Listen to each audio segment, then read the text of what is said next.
என்னுடைய நாவலான சலாம் அலைக் மொன்லுக் ரெசிஸ்டன் ஏ லிபர்த்தே விருதுக்கான இறுதிச் சுற்றில் தேர்வாகி இருப்பது எனக்கு மிகுந்த உற்சாகத்தை அளிக்கிறது.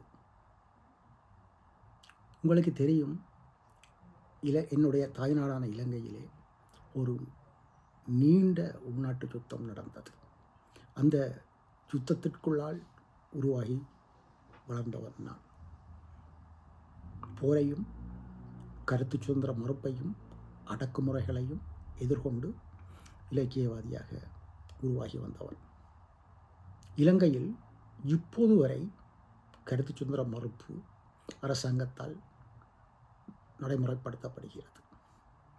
என்னுடைய சமீபத்திய நூல் இலங்கையில் விற்பனைக்கு அரசு நிர்வாகத்தால் தடை விதிக்கப்பட்டுள்ளது.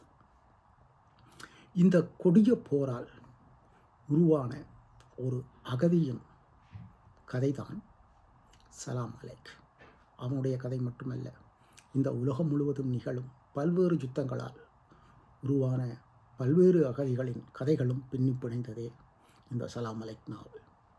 ஒரு அகதியாக தாய்லாந்தில் நான் வாழ்ந்த காலங்களையும், ஓர் அகதியாக பிரான்சுக்கு நான் வந்தபோது நான் எதிர்கொண்ட வாழ்க்கை சிக்கல்களையும் புறக்கணிப்புகளையும் எதிர்கொண்டு பேசும் நாவல்தான் இந்த சலாம் அலைக்.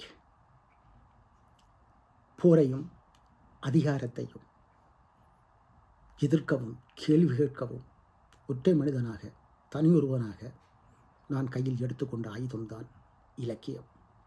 இந்த இலக்கியத்தின் வழியாக ஒடுக்கப்பட்ட மக்களின், வஞ்சிக்கப்பட்ட மக்களின் பாடுகளையும் துயரங்களையும் கதைகளையும் நான் சர்வதேசத்தின் முன் தொடர்ச்சியாக வைத்து கொண்டிருக்கிறேன். அதன் இன்னொரு காலடிதான் இந்த சலாம் அலைக் நாவல். இந்த நாவலை இறுதி சுற்றுக்கு தேர்வு செய்த விருது குழுவினருக்கும், என்னுடைய பதிப்பாளர் சுல்மாவுக்கும், என்னுடைய மொழிபெயர்ப்பாளர் லட்டிசியா வினாஸுக்கும் மீண்டும் ஒரு முறை நன்றியை தெரிவித்துக் கொள்கிறேன். வணக்கம்.